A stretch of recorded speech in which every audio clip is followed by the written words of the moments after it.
Hello friends, Kuman Room Trade na another video mamu मैं आपको share तो जगह हाई video से लेकिन मतलब important है बाहर तारे market की sentiment market की analyze तो वो मतलब ना लेकिन मतलब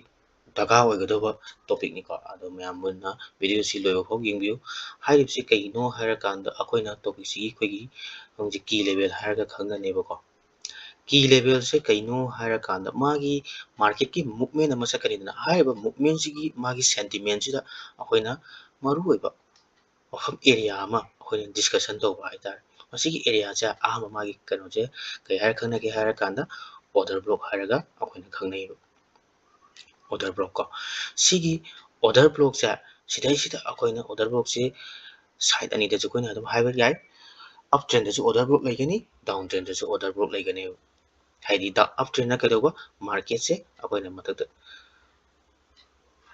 ꯃꯊꯛꯇ ꯆꯠꯄꯗ ꯁꯨꯃꯥꯏꯅ ꯁꯤꯒꯤ ꯃꯊꯛ ꯀꯥꯔꯤꯕ ꯄꯣꯠꯁꯦ ꯑꯩꯈꯣꯏꯅ ꯀꯩ ꯍꯥꯏꯔꯒ ꯈꯪꯅꯒꯦ ꯍꯥꯏꯔꯀꯥꯟꯗ ꯑꯞ ꯇ꯭ꯔꯦꯟ ꯍꯥꯏꯔꯒ ꯈꯪꯅꯩꯕ ꯗꯥꯎꯟ ꯇ꯭ꯔꯦꯟꯅ ꯀꯩꯗꯧꯕ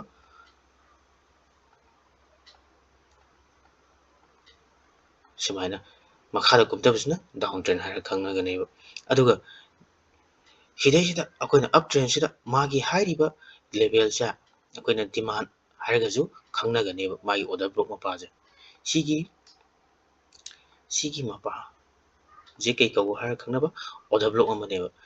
ꯁꯤꯒꯤ ꯑꯣꯔꯗꯔ ꯕ꯭ꯂꯣꯛꯁꯦ ꯗꯤꯃꯥꯟ ꯍꯥꯏꯔꯒꯁꯨ ꯈꯪꯅꯩꯌꯦꯕ ꯁꯤꯒꯤ ꯃꯄꯥꯁꯦ ꯀꯩ ꯍꯥꯏꯔꯒꯁꯨ ꯈꯪꯅꯕ ꯑꯣꯔꯗꯔ ꯕ꯭ꯂꯣꯛ ꯍꯥꯏꯔꯒꯁꯨ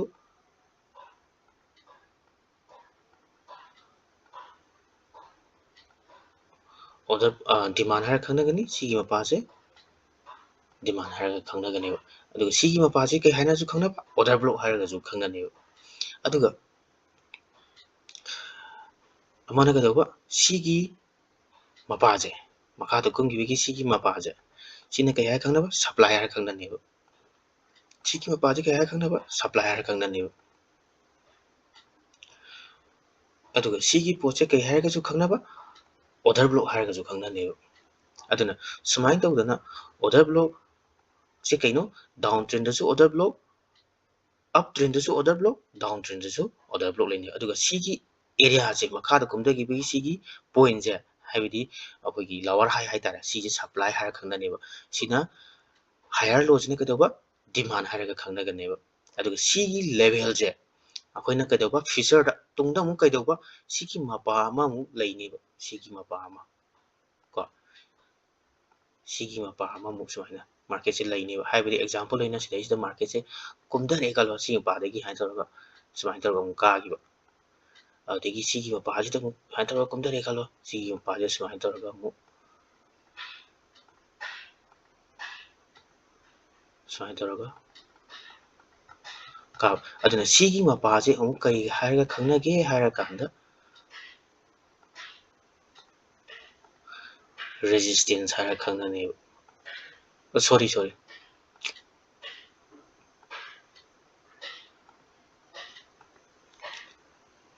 ꯁꯞꯄꯣꯔꯠ ꯍꯥꯏꯔ ꯈꯪꯅꯅꯦꯕ ꯁꯤꯒꯤ ꯃꯄꯥꯁꯦ ꯍꯥꯏꯕꯗꯤ ꯁꯞꯄꯣꯔꯠ ꯍꯥꯏꯒꯗꯧꯕ ꯃꯃꯥꯡꯗ ꯁꯦꯝ ꯄꯣꯏꯟ ꯃꯥꯒꯤ ꯃꯄꯥ ꯑꯦꯔꯤꯌꯥꯗꯨꯗ ꯃꯥꯒꯤ ꯄ꯭ꯔꯤꯚꯤꯌꯁꯀꯤ ꯁꯦꯝ ꯃꯥꯔꯀꯦꯠꯀꯤ ꯃꯨꯛꯀꯤ ꯃꯄꯥꯁꯤꯗ ꯃꯥꯔꯀꯦꯠꯁꯦ ꯑꯗꯨꯗ ꯊꯦꯡꯉꯝꯃꯒ ꯔꯤꯇꯔꯟ ꯇꯧꯈꯤꯕꯁꯦ ꯔꯤꯚꯔꯁ ꯇꯧꯈꯤꯕꯁꯦ ꯁꯤ ꯀꯩ ꯀꯧꯒꯦ ꯍꯥꯏꯔꯀꯥꯟꯗ ꯁꯞꯄꯣꯔꯠ ꯈꯪꯅꯅꯦꯕ ꯑꯗꯨꯒ ꯔꯦꯖꯤꯁꯇꯦꯟꯁ ꯍꯥꯏꯔꯒꯅ ꯀꯩꯗꯧꯕ ꯁꯤꯒꯤ ꯃꯄꯥꯁꯤꯗ ꯍꯥꯏꯗꯤ ꯃꯥꯒꯤ ꯁꯄ꯭ꯂꯥꯏꯒꯤ ꯃꯄꯥꯁꯤꯗ ꯀꯣ ꯁꯤꯒꯤ ꯁꯄ꯭ꯂꯥꯏꯒꯤ ꯃꯄꯥꯁꯤꯗ ꯃꯥꯔꯀꯦꯠꯁꯦ ꯀꯩꯗꯧꯕ ꯁꯨꯃꯥꯏꯅ ꯂꯥꯛꯑꯝꯃꯒ ꯁꯤꯗꯒꯤ ꯁꯨꯃꯥꯏꯅ ꯂꯥꯛꯑꯝꯃꯒ ꯁꯨꯃꯥꯏꯅ ꯇꯧꯔꯒ ꯍꯟꯈꯤꯕ ꯑꯣꯔ ꯁꯤꯒꯤ ꯃꯄꯥꯁꯤꯗ ꯁꯨꯃꯥꯏꯅ ꯇꯧꯔꯒ ꯍꯟꯈꯤꯕ ꯁꯤꯒꯤ ꯃꯄꯥꯁꯦ ꯀꯩ ꯍꯥꯏꯔꯒ ꯈꯪꯅꯕ ꯑꯩꯈꯣꯏꯅ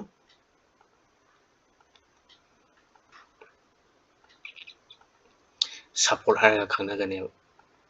ꯁꯣꯔꯤ ꯔꯦꯖꯤꯁꯇꯦꯟꯁ ꯍꯥꯏꯔꯒ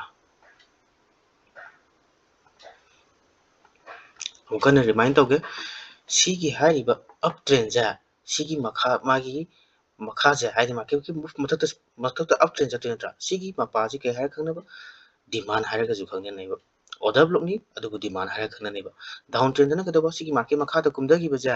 ꯁꯤꯒꯤ ꯃꯈꯥꯒꯤ ꯃꯥꯒꯤ ꯀꯨꯝꯊꯈꯤꯕꯒꯤ ꯑꯩꯈꯣꯏꯒꯤ lower high hai tare sigi mapa ji kedoba supply hara khangna neba adugo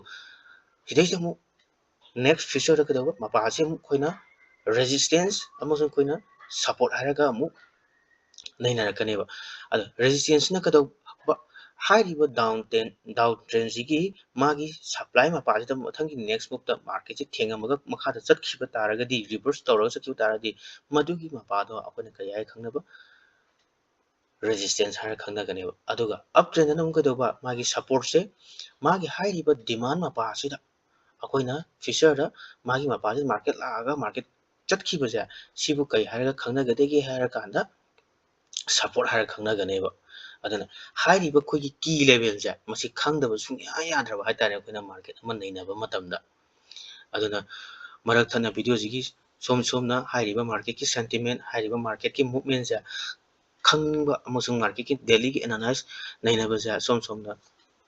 yaubini mutaragadi ai community group ama koi telegram group am lay hariba telegram group chu join to sanbiraga somna video jigi kanaba amasung market jigi analyze to bujingja sona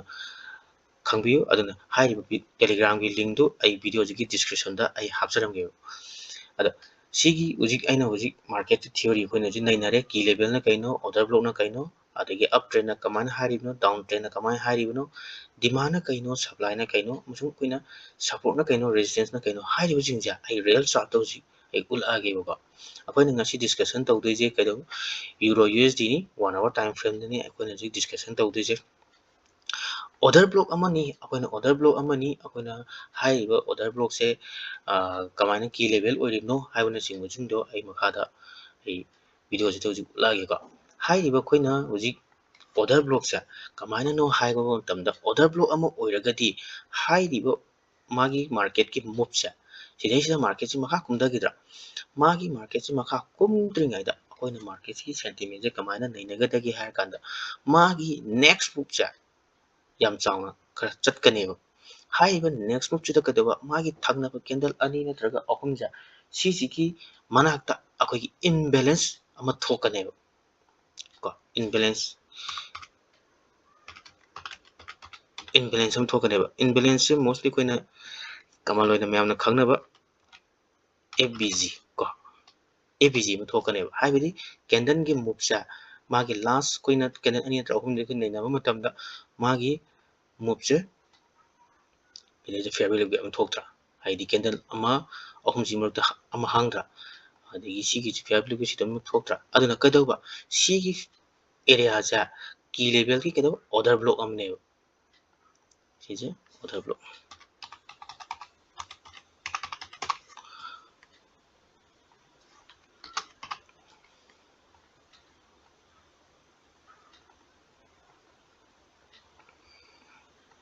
sigi level se order block ne aduga sigi area ja future da kadauba akoina kai hara khangna gadagi hara kanda support mapa alati resistance mapa haina ga jukoina khangna rakani aduga sigi mapa se kaidauba akoina supply haina ga ju khangna ne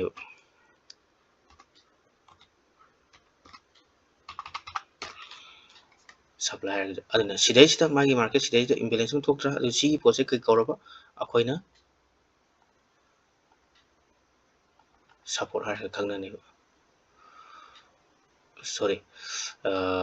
order block sida kaidauba supply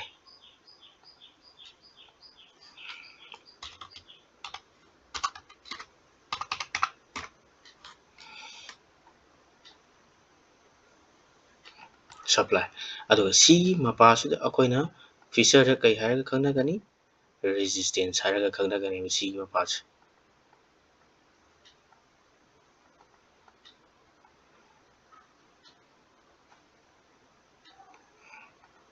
sigi mapa resistance haina kanang ni si market se chaluraga sidai jamu changak ta kumdagiro sina kai kauno haina kanda liquidation thokpa do haidi market se stage da mayam breakout thobnina changam duine ba mathakta kane na ado liquidate tawini ko sigi post na liquidate tawri ado market ki sigi area sidi kai kaure resistance kaure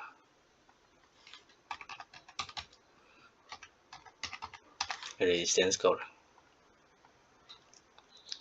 aduga market ki uji akoina order block kaino khangi order block ti koina market ki hana move to matamda haidi big player amuju institution na changa ko matamda magi imbalance ama thokane ba market mu adu imbalance thoiba adugi magi tif maton do adu kai last candle do kai kauge hara kanda order block kawe order block se koi matak ta akoina kaidoba up lairagana supply ko adiki makhada lairagana demand haidi suaina koi matak ta suaina up trend lairagana demand down trend lairagana supply ana sidai sta candle se makhada komdare ko sigi haiba jingja kai loi kauge hara kanda sisu order block supply amane adagi sisu kai kauge hara kanda order block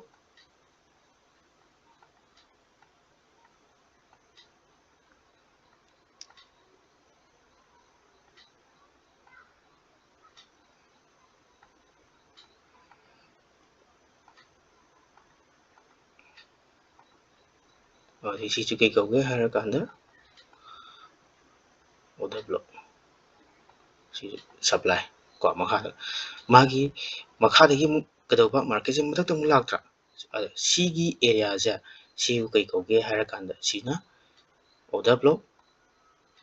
is order block ni sigi order block sina kadoba uptrend gi neba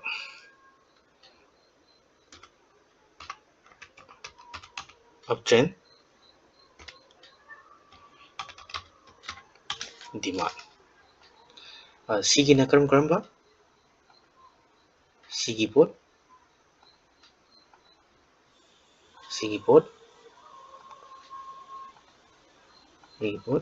sijingja uptrend kadoba order block ki uptrend amsu demand area ne demand point ne sijing haidi market na move to matamda imbalance thok tra sida ja fair value ke ma sida ju imbalance fair value ke ma aduga sida ju imbalance fair value ma thoda aduna siji ki jingji area se koina valid order block haraga khangna gane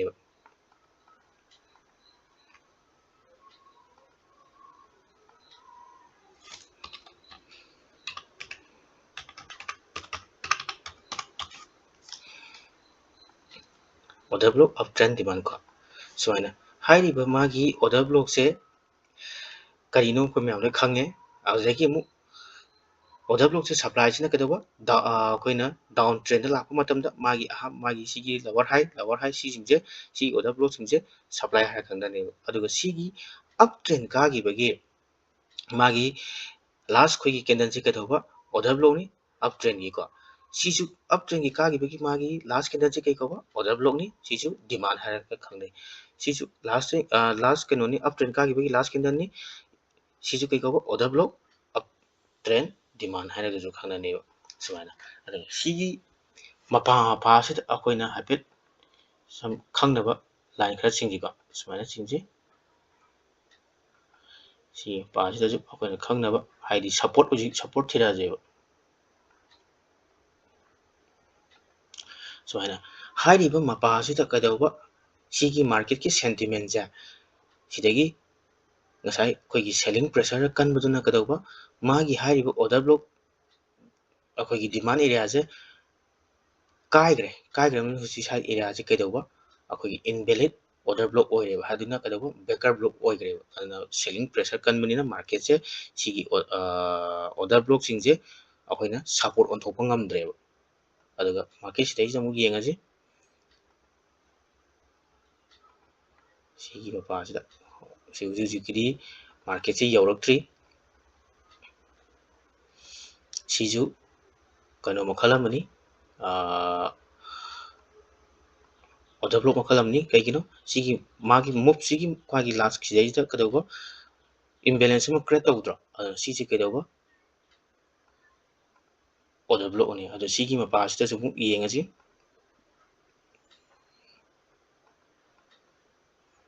sigi mapa sida market se leiramaga mathata khara kadra mukmena ma sumtata kadra aduna sigi kari ba pocha si kari kauge hara kanda hujikti sigi mapa sida support kaure